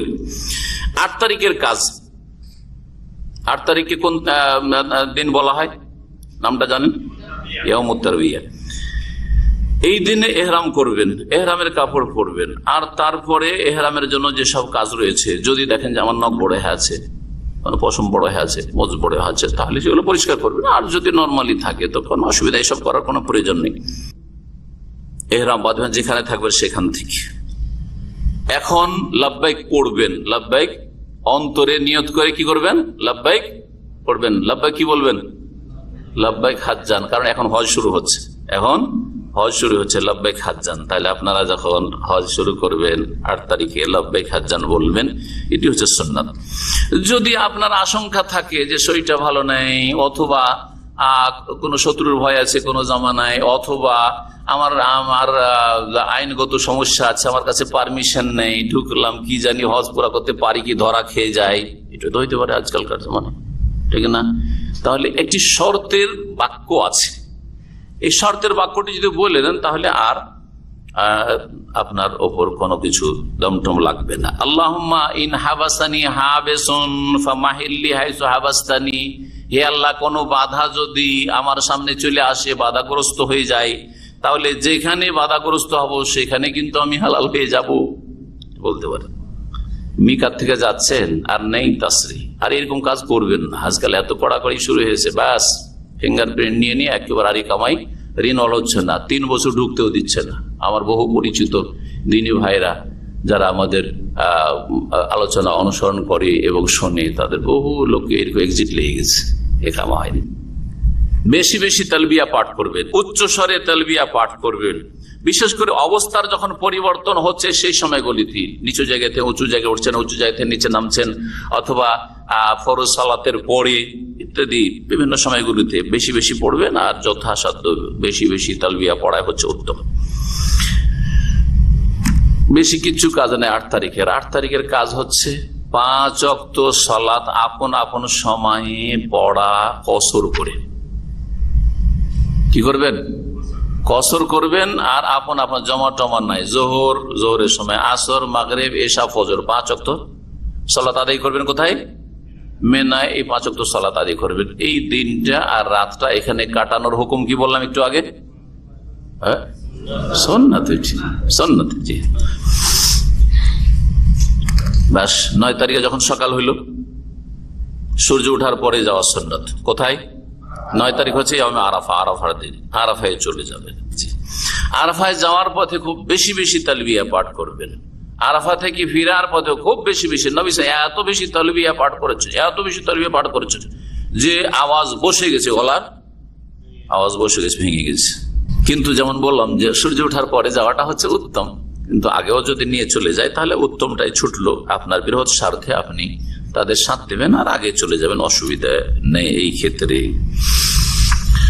নবী করিম সাল্লাল্লাহু আলাইহি সাল্লাম দুপুর হওয়া পর্যন্ত, জোহর হওয়া পর্যন্ত আরাফার বাইরে নামেরা নামক স্থানে, যেখানে মসজিদটি আছে, এটাকে মসজিদ নামেরা বলা হয়, ওখানে অবস্থান করেছেন। এই মসজিদের একটা বড় অংশ আরাফার বাইরে আছে, অনেকে এটা জানেন না। আর কিছুটা অংশ কিসে আছে? আরাফার ভিতরে আছে। সুতরাং যদি কেউ সারাদিন এই আরাফার এই মসজিদে নামারাই কাটায়, তাহলে জোহর পর্যন্ত যেখানে ইচ্ছা সেখানে নামাজটা পড়ে নেন, অসুবিধা নেই, জোহর আসর। কিন্তু জোহর আসর পড়ার পরে কনফার্ম হবেন যে আমি মসজিদের ভিতরে যেই জায়গায় বসেছি, এই জায়গাটা কি আরাফার ভিতরে না বাইরে। বাইরে যদি বসে যান অথচ মসজিদে বসে যায়, তাহলে আপনি আরাফায় যেন ঢুকলেন না, সতর্ক সাবধান। এই মসজিদের কিছু অংশ আরাফার ভিতরে, কিছু অংশ আরাফার বাইরে রয়েছে, যেটা অনেকে জানে না। মসজিদে যাওয়ার চেষ্টা করবেন না, যদিও মসজিদে সালাত আদায় করলে ভালো, খুতবাটা শুনলেন, খুতবা বুঝলে আরো ভালো, কিন্তু এগুলো করতে গিয়ে কি যে বিপদে পড়বেন, নড়তে চড়তে পারবেন না, জান নিয়ে টানাটানি লেগে যাবে। সুতরাং এসব কাজ করবেন না। যেমন মসজিদে যাওয়ার চেষ্টা করবো অথচ মসজিদে যাওয়া ভালো। এইরকমই জাবালুর রাহমা বলে যেই পাহাড়টি প্রসিদ্ধ, সেই পাহাড়ের কাছে যাওয়ার চেষ্টা করবেন না। সেই পাহাড়ের ওপরে চড়া হচ্ছে বিদআত। যে বেদাত করতে মানুষ অধিকাংশ হাজিরে যাওয়ার চেষ্টা করে ভারত উপমহাদেশে, পাহাড়ে চড়া কি বেদাত। যদি মনে করে পাহাড়ে চড়া সওয়াবের কাজ, বা এমনি যাচ্ছে ওখানে সওয়াব করতে, তাহলে বেদাতি কাজে যাচ্ছে। এই পাহাড়ের নিচে রাসূলুল্লাহ সাল্লাল্লাহু আলাইহি ওয়াসাল্লাম নিজের উট বাহন বসিয়েছিলেন এবং সেখানে অবস্থান করেছিলেন।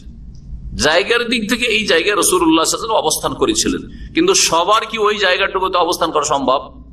আজ নবী সাল্লাল্লাহু আলাইহি ওয়াসাল্লামের ওই বছরেও সম্ভব ছিল না, যার ফলে তিনি ওই বছরেও সাহাবায়ে কিরামদেরকে বলেছেন, যাদের লক্ষাধিক সংখ্যা ছিল, 1,14,000, একটি রওয়ায়াতে 24,000 হাজী সাহেব নবী সাল্লাল্লাহু আলাইহি ওয়াসাল্লামের ছিলেন। জি, নর এবং নারী, সাহাবায়ে কিরাম, সাহাবিয়াত, তারা সবাই সাহাবিয়াত, কারণ সবাই আগে না দেখা হইলেও, শুনে শুনে মুসলিম হইলেও নবী সাল্লাল্লাহু আলাইহি ওয়াসাল্লামকে আরাফার ময়দানে দেখে নিয়েছেন হজের সাথে। সুতরাং সবাই সাহাবিয়াত, ঠিক কিনা? জি।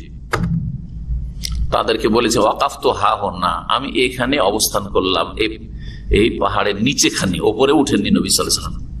সুতরাং ওপরে উঠার নবী সাল্লাল্লাহু আলাইহি ওয়াসাল্লাম সুন্নত না, নবী সাল্লাল্লাহু আলাইহি ওয়াসাল্লাম করেন, নিচেই অবস্থান করেছেন। ওয়া আরাফাতু কুল্লুহা মাওকিফুন, তবে আরাফার পুরো মাঠটাই হচ্ছে অবস্থানের জায়গা। মাওকিফ অবস্থানের জায়গা, যে কোনো জায়গায় তোমরা অবস্থান করো। এখানে জোহর আসরের সালাত আদায় করবেন।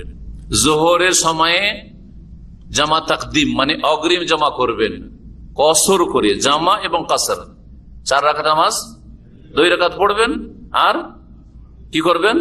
জমা করবেন, সকলে জমা করবেন। যারা মসজিদে পড়বেন ইমামের মুক্তাদি হয়ে, তারাও জমা আর কসর করবেন, আর যারা নিজ নিজ জায়গায় তাঁবুতে আছেন তারাও জমা এবং কসর করবেন।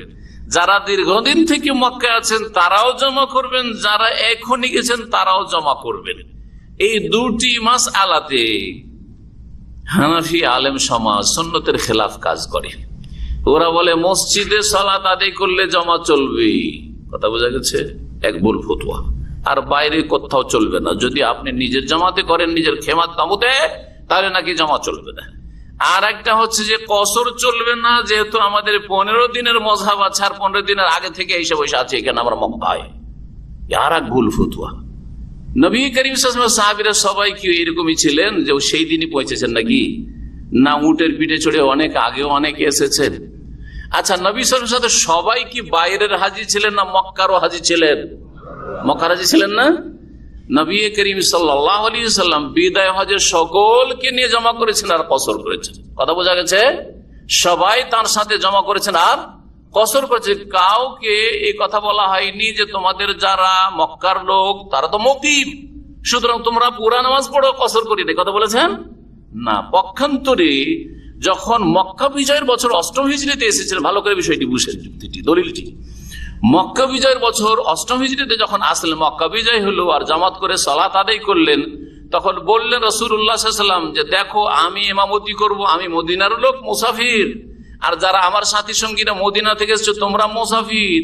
আর ইয়া আহলা মাক্কাতা, হে আহলে মক্কা, আতিম্মু সালাতাকুম, তোমরা তোমাদের সালাত পুরা 4 রাকাত করে পড়ো। ফাইন্না কওমুন সাফারুন, কারণ আমরা হচ্ছে মুসাফির জাতি, আমরা মদিনাবাসী মুসাফির, সুতরাং 2 রাকাত পড়ে সালাম ফিরে দেব, তোমরা মক্কার লোকেরা কি করো, বাকি 2 রাকাত করে পুরা করো। যদি মেনাতে এইরকমই মাসলা হইতো যে 15 দিন আগে থেকে আমরা বাংলাদেশ থেকে হজ করতে এসেছি, অনেকদিন হয়ে গেল, সুতরাং আমাদের পুরা নামাজ পড়বো, আসরের সময় আসর পড়বো, জোহরের সময় জোহর পড়বো, এই জমা চলবে না, আমরা ইমামের সাথে পড়িনি, খেমাতে পড়ছি, এইসব যদি ফতোয়া থাকতো হ্যাঁ নবী সাল্লাল্লাহু আলাইহি ওয়াসাল্লামের সুন্নতে, তাই নবী সাল্লাল্লাহু আলাইহি ওয়াসাল্লাম বলতেন যে মক্কার লোকেরা তোমরা যেমন মক্কা বিজয়ের বছর তোমরা নামাজ পুরা করেছো, তোমরা মক্কার লোক, তোমাদের কসর চলবে না মেনাতে এসে 5 কিলোমিটার দূরে, সুতরাং তোমরা কি করো, পুরা নামাজ পড়ে, কথা বলেছেন। সেই জন্য এই ভুলগুলি দেশি হাজিরা নিজের মজহাবের অনুসরণ করতে গিয়ে সুন্নতের খেলাফ করে, সুন্নতের খেলাফ হজ করে। জোহর আসর পড়ার পরে এই লম্বা সময় ধরে দোয়া করবেন, দোয়াটা হচ্ছে আসর, জিকির আজকার করবেন, কোরআন তেলাওয়াত করবেন, একরকম ইবাদত সম্ভব হবে না এত লং টাইম, বড় দিন, সুতরাং এই বিভিন্ন রকম ইবাদত বন্দী করবেন, ঘোরাঘুরি না করে আর না ঘুমিয়ে, একেবারে ক্লান্ত হয়ে যান, কিছুক্ষণ ঘুমাইলেন সমস্যা নেই, জায়েজ। কিন্তু কথা হচ্ছে এখানে আপনি ঘুমাইতে যাননি, এখানে আল্লাহ সন্তুষ্টি হাসিলের জন্য গেছেন, এখানে জীবনের সমস্ত গোনা খাতা থেকে ধুয়ে মুছে একবার নিষ্পাপ শিশুর মতো হয়ে আসার জন্য গেছেন, আপনি এখানে কিছু পাওয়ার জন্য, চাওয়ার জন্য গেছেন। সুতরাং এই সময়ের মূল্য দেবেন এবং সময়কে ভালো কাজে লাগাবেন। আসল হচ্ছে এখানে দোয়া, আর সবচেয়ে উত্তম দোয়া হচ্ছে আরাফার দিনের দোয়া, আর সবচেয়ে উত্তম দোয়া যা নবী করিম সাল্লাল্লাহু আলাইহি ওয়াসাল্লাম এবং সমস্ত আম্বিয়া রাসূলগণ বলেছেন, যেমন নবী সাল্লাল্লাহু আলাইহি ওয়াসাল্লামের হাদিস হয়েছে খায়রুদ দুআ দুআ ইয়াউমে আরাফা, সবচেয়ে উৎকৃষ্ট উত্তম দোয়া হচ্ছে আরাফার দিনের দোয়া।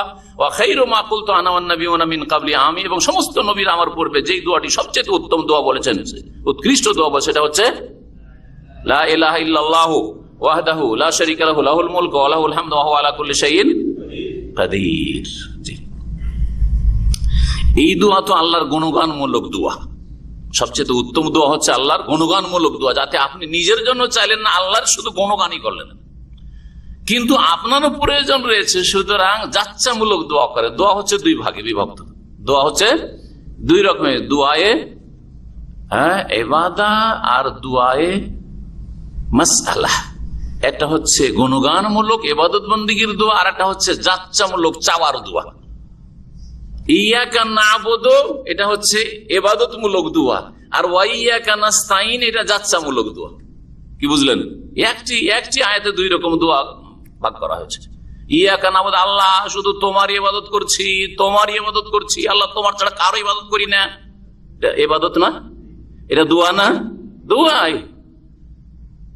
কিন্তু তারপরে আলহামদুলিল্লাহ রাব্বিল আলামিন প্রশংসা, এইটাও দোয়া। সূরা ফাতিহা সূরাতুদ দোয়া, কিন্তু আর রহমানির রহিম মালিক ইয়াউমিদ্দিন দোয়া, কিন্তু এই 3.5 আয়াতে রয়েছে কি গুণগানমূলক দোয়া, কি দোয়া ও সানা, দোয়া ও ইবাদা।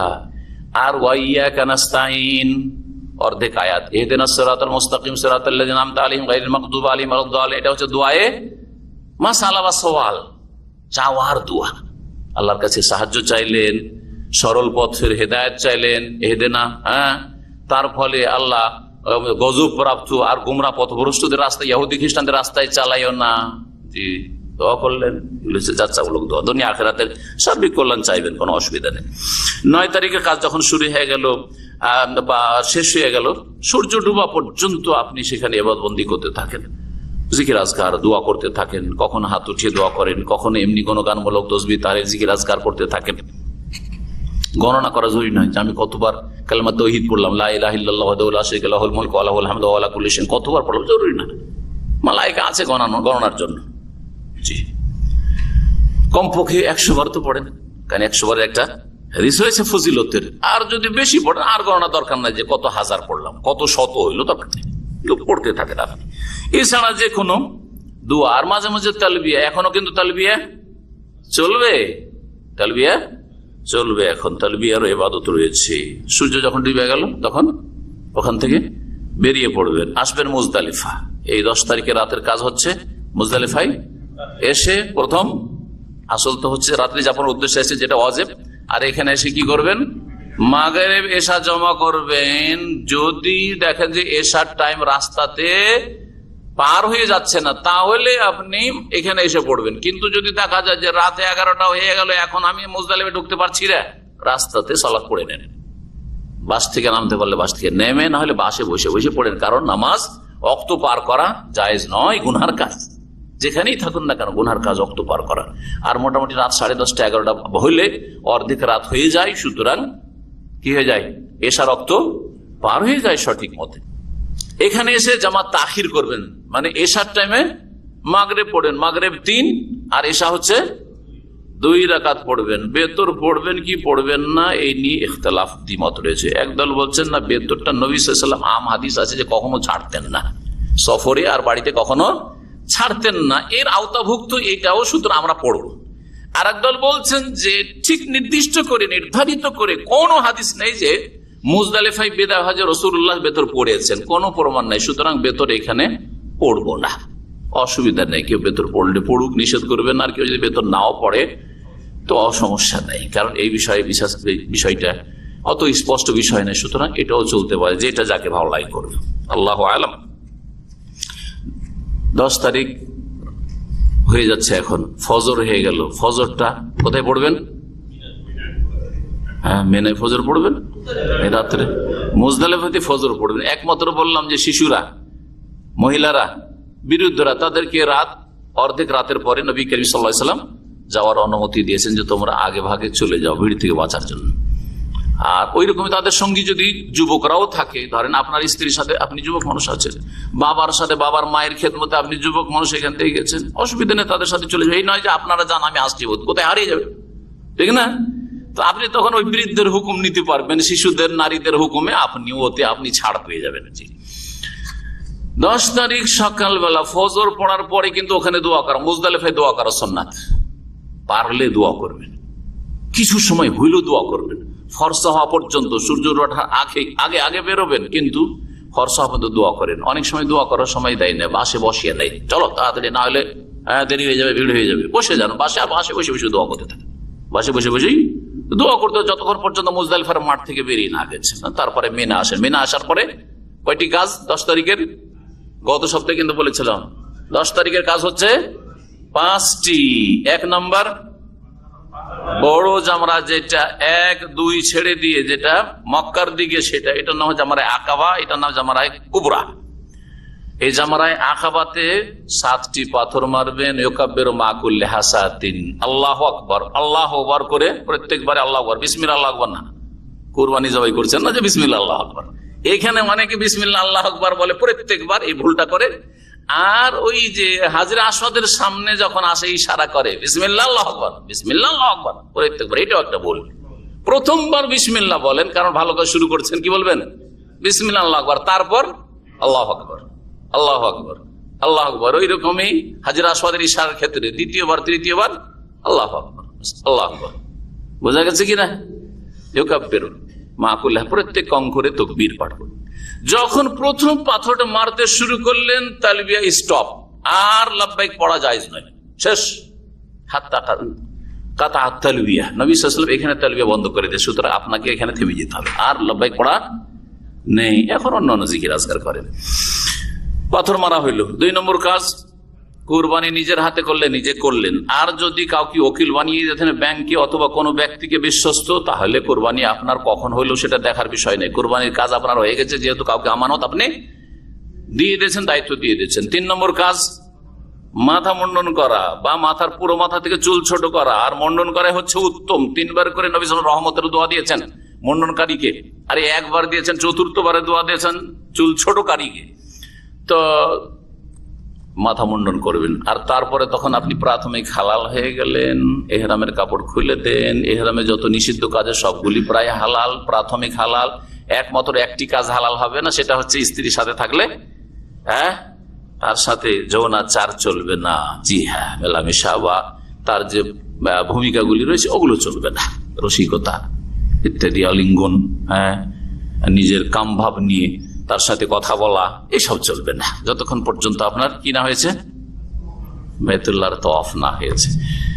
যখন এই কাজগুলি হয়ে গেল, গোসল করেন, পরিষ্কার হয়ে যান, আপনার কাপড় পরে নেন। জি হ্যাঁ, এটা হচ্ছে উত্তম। কিন্তু কেউ যদি এহরামের কাপড়ে থেকে যায়, কাপড় বদলাবার ব্যবস্থা নেই, ওই কাপড়ে যদি চলে যায় তওয়াফ করতে, তওয়াফ হবে কি হবে না? হয়ে যাবে, তওয়াফ হয়ে যাবে। কিন্তু এইখানে ইস্তেবা চলবে না, বগলের নিচে আর এহরাম চলবে না। কিন্তু এটা ভালো করে জানেন, অনেকে ভাবে যে যেহেতু এহরাম পরে আছি তাহলে কি করতে হবে, এখানে মনে হয় ইস্তেবা না। ইস্তেবা তওয়াফে কদম ছাড়া আর কোনো তওয়াফে নেই। বাস এটা কথা মুখস্থ করে নিলে হয়ে যাবে কাজ। কথা বুঝতে পেরেছেন? জি, বাইতুল্লাহর তওয়াফ হয়ে গেল। কয়টা কাজ হইল? 4টা। 5 নম্বর কাজ হচ্ছে সাফা মারওয়ার সাই করা। সন্ধ্যা হইতে হইতে চেষ্টা করেন ফিরে আসার। একটু রাতও যদি হয়ে যায়, রাতের অধিকাংশ সময়টা মেনাই কাটাতে হবে। তাহলে আপনাকে বলা হবে যে রাত যাপন করলেন কোথায়। কিন্তু রাত 2-3টার সময় যদি আপনি মেনা আসেন, তো কি বলা হবে আপনাকে, যে রাত কোথায় কাটিয়েছেন?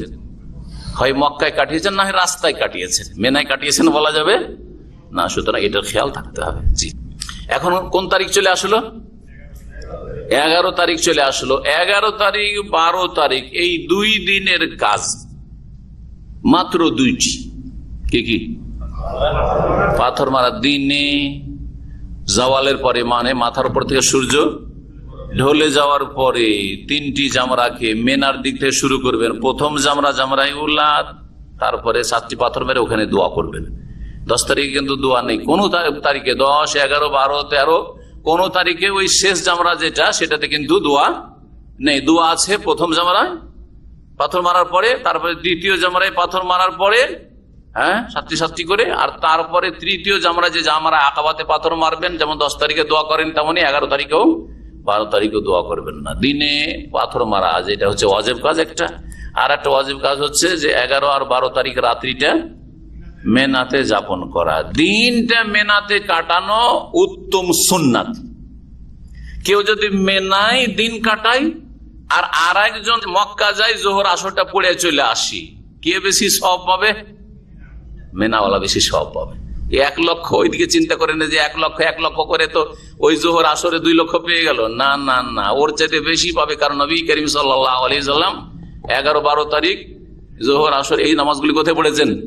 মেনাতে পড়েছেন। আপনি হজের কাজে আছেন, এখানে থাকা উত্তম, কিন্তু জায়েজ আছে। দিনে দিনে যেতে পারেন, আসতে পারেন কারোর সাথে দেখা সাক্ষাতের জন্য, বা তওয়াফ করার জন্য, অথবা আপনি এমনি মক্কা আপনি নামাজ পড়ার জন্য গেলে যেতে পারেন, জায়েজ আছে। কিন্তু উত্তম হচ্ছে মেনাতে অবস্থান করা। সময় শেষ হয়ে গেছে আর আলোচনা প্রায় শেষ হয়ে গেছে। রাত্রি যাপন করা আর কি করা? পাথর মারা। এই দুটো কাজ। পাথর মারতে হবে জাওয়ালের পরে, সূর্য মাথার উপর থেকে গড়ে যাওয়ার পরে। তার আগে সকালবেলা পাথর মারলে হবে না। 11 তারিখে আর 12 তারিখে। 12 তারিখের সূর্য ডুবার আগে আগে বেরিয়ে যান, যদি বেরিয়ে যেতে হয়। তাজিল, এটাকে তাড়াতাড়ি করে চলে যাওয়া বলা হয়। কিন্তু যদি আপনি সূর্য ডুবিয়ে দেন ইচ্ছা করে, সূর্য ডুবা পর্যন্ত নিয়ত ছিল না যে চলে যাব, সূর্য ডুবার পরে বলছেন না আর ভালো লাগে না, চলে যাই মক্কা, না জায়েজ নাই। কিন্তু আগে থেকে নিয়ত আছে আমি বেরিয়ে যাব, চলে যাবো এখান থেকে। পাথর মারা শেষ হয়ে গেছে, ভিড়ে জামে পড়ে গেলেন আর গাড়ি বের হইতে পারলো না, সূর্য ডুবে গেল মেনাতে, কোনো অসুবিধা নেই। অথবা আপনি পাথর মারলেন, আর পাথর মারার পরে আপনি নিয়ত শেষ করে দিয়েছেন আমার এখান থেকে আমি চলে যাব, কিন্তু আপনার তাঁবুতে ফিরে আস্তে আস্তে আর ওখান থেকে মেনার মাঠ থেকে বের হইতে হইতে সূর্য ডুবে গেল, কোনো অসুবিধা নেই। কথা বুঝতে পেরেছেন না? কারণ আগে নিয়ত আপনি শেষ করে ফেলেছেন। আজকে যদি সূর্য ডুবিয়ে দেন বা ডুবে যায় বা নিয়ত থাকে যে আমি থাকবো, তাহলে 13 তারিখের রাতটাও ওয়াজিব। আবার তার পরের দিন জোহর পরে পাথর মারা ওয়াজিব 13 তারিখ পর্যন্ত যদি থাকেন তাহলে বেশি উত্তম। আল্লাহ কোরআনে কারীমে বলছেন, ফামান তাআজ্জালা ফি ইয়াওমাইনি ফালা ইসমা আলাইহি, কেউ যদি 2 দিনে তাড়াতাড়ি করে চলে যায় হজ করে মিনা থেকে তাহলে কোনো গুনাহ নেই। ওমান তাআখারা ফালা ইসমা আলাইহি, আর কেউ যদি দেরি করে লেট করে 13 তারিখ পর্যন্ত আর পাথর মারে আর 13 তারিখে রাতটা যাপন করে এখানে, তাহলে তারও কোনো গুনাহ নেই। লেমানিত তাকা, তবে এটা হচ্ছে ওই ব্যক্তির জন্য যে মুত্তাকি পরহেজগার। তাহলে তাকওয়া আল্লাহ ভীরুতার দাবি হচ্ছে যে আপনি উত্তম হজ করবেন, যেই হজ রাসূলুল্লাহ সাল্লাল্লাহু আলাইহি ওয়াসাল্লাম করেছেন। কি করেছেন? তিনি 13 তারিখ পর্যন্ত মিনাতে অবস্থান করেছেন। সুতরাং বিশেষ করে যদি জীবনের প্রথম হজ হয়, ফরজ হজ হয়, তা আমি বলবো যে উত্তমটা করবেন। দেখা দেখি 80% লোক চলে যাচ্ছে মিনা থেকে, খালি খালি ভালো লাগে না, সাথী বন্ধুরা সবাই চলে গেল, এরকম চিন্তা করে আপনি যাবেন না, থাকেন, আপনি থাকেন। জি, এটা হচ্ছে উত্তম। এখানে আজকের আলোচনা শেষ করছি। আর মোটামুটি এতে হজ শেষ। আর যখন মক্কা থেকে বিদায় হয় তার আগে কি করবেন? একটি হজে বাকি আছে, সেটা হচ্ছে বিদায় তওয়াফ। বিদায় তওয়াফ কোন তারিখে করবেন? কোন নির্দিষ্ট তারিখে? যেদিন বের হবেন তার কিছুক্ষণ আগে, যেই দিন আপনি মক্কা ছাড়বেন তার কিছুক্ষণ আগে যেখানে বের হন, আপনি এখন মক্কা ছেড়ে চলে যাচ্ছেন, আপনি যেতে যাবেন আর আসবেন না, তাহলে ওই দিনই বিদায় তওয়াফ। 10 দিন আরো 20 দিন থাকবেন, হাজি সাহেবেরা অনেকে 10-20 দিন থাকবেন, 1 মাস আরো থাকবেন, তাহলে 1 মাস বিদায় তওয়াফ করবেন। শেষ দিন বিদায় তওয়াফ। বিদায় তওয়াফের বেশি দুনিয়াদারির কাজ করবে না। বিদায় তওয়াফ করার পরে রাস্তাতে যেতে যেতে কিছু কেনাকাটা অথবা যে কোনো কারণে একটু লেট হয়ে গেল বাস বা কিছু, সেই জন্য সেটা আলাদা কথা। কিন্তু যদি দেখা যায় আরো 1-2 দিন আবার লেট হয়ে গেল, তাহলে তখন আবার বিদায় তওয়াফ করবে। বিদায় তওয়াফটা শেষখানে, হাত্তা ইয়াকুনা আখিরু আহদিহিম বিল বাইতি, নবী করিম সাল্লাল্লাহু আলাইহি ওয়াসাল্লাম শেষ সাক্ষাৎ যেন বাইতুল্লাহর সাথে তওয়াফে বিদার মাধ্যমে হয়। ওয়া সাল্লাল্লাহু আলা মুহাম্মদ ওয়া আলা আলিহি ওয়া সাহবিহি আজমাইন। সুবহানাকাল্লাহুম্মা ওয়া বিহামদিকা আশহাদু আল্লা ইলাহা ইল্লা আনতা আস্তাগফিরুকা ওয়া আতুবু ইলাইক। জাযাকুমুল্লাহু খাইরান।